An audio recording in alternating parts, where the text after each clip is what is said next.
हाय friends, मैं हूं Manav. Welcome to movie Shoovie. करते हैं आपस में पॉजिटिव सा नमस्कार। पॉजिटिविटी का मतलब आपको पता है ना, मतलब चापलूसी नहीं होता। इसका मतलब होता है पॉजिटिव आउटलुक रखना और राइट फीडबैक देना।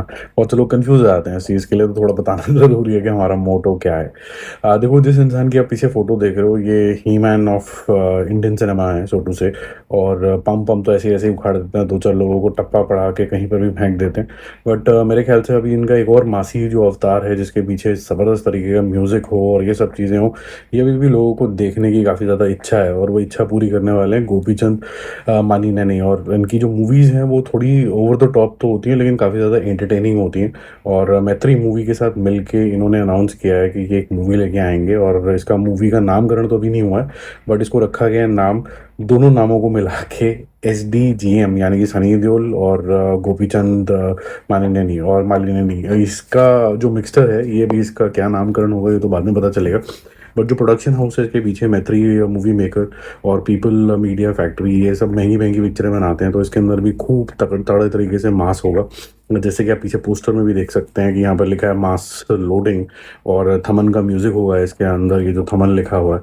तो आप समझ सकते हैं कि भाई साहब वैसे ही किसी के हाथ नहीं आते, उसके बाद ये क्या करेंगे, ये कम्प्लीटली हल्क में ट्रांसफॉर्म हो जाएंगे।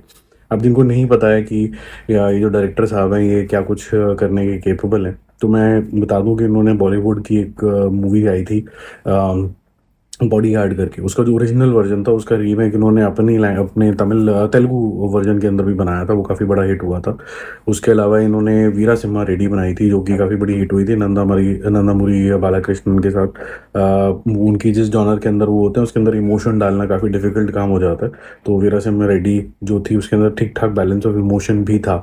और फिर क्रैक आई थी रवि तेजा के साथ। रवि तेजा की जो मूवीज़ हैं ऑफ लेटली बहुत ज़्यादा चली नहीं थी, लेकिन क्रैक जो थी वो अप्रिशिएट हुई थी। तो ये जो डायरेक्टर साहब हैं ये जानते हैं कि ये क्या कर रहे हैं। बात करने का मतलब ये है, ये जो मूवी आएगी ये मेरे ख्याल से काफ़ी जल्दी ही प्रोडक्शन में जाने वाली, क्योंकि नीचे लिखा हुआ आता है in production very very soon. तो ये काफ़ी बड़ी हिट मुझे लगता है होगी, क्योंकि सनी देओल से ये एक्सपेक्टेड होता है कि जब वो आए स्क्रीन के ऊपर तो कुछ अलग ही तरीके का धमाका हो। जितने भी आज के टाइम में साउथ में एक्शन हो रहे हैं, जिस तरीके के हो रहे हैं, उसका जेन्युइनली जो बाप है वो है तो एक्चुअली में Sunny Deol, everybody would agree. But उसके अंदर थोड़ा सा ओवर द टॉप ना करके उसको पॉलिश तरीके से कैसे दिखाया जा सकता है, किस तरीके से उसके अंदर इमोशन लाई जा सकते हैं, सिर्फ टप्पे खाते हुए लोग ना हो, और उसके पीछे कुछ ना कुछ एक सॉलिड अगर रीजनिंग आ जाए तो फिर बहुत ही अच्छा होगा। अब सनी देओल के पास बहुत सारी पिक्चरें, कौन सी कब रिलीज होगी तो थोड़ा डिफिकल्ट है। जोसफ है जो उन्होंने 80% कंप्लीट कर दी थी।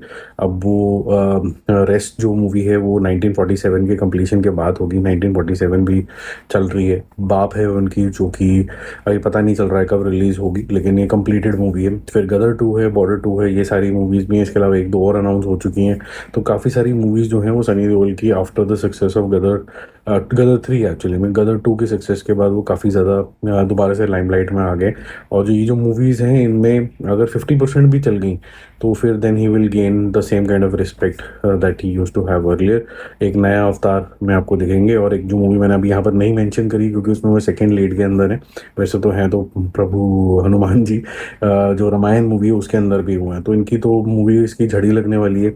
और अच्छी चीज़ ये है कि ये जो जिस तरीके के कैरेक्टर्स हैं ये अपने आप में कैरेक्टर ड्रिवन मूवीज़ हैं। इसके अंदर आपको कोई मेन स्ट्रीम हीरो की तरह आपको कोई ट्रीट नहीं कर रहा है। तो वो एज भी जो है उसके हिसाब से मेरे ख्याल से ये बेस्ट चीज़ हो सकती थी इनके लिए। तो जितने भी सनी देओल के फैंस हैं तैयार हो जाओ, अब ये बम्पर शम्पर ओपनिंग से लेके बम्पर जो कलेक्शंस हैं वो होने वाली हैं, क्योंकि will break lot of records.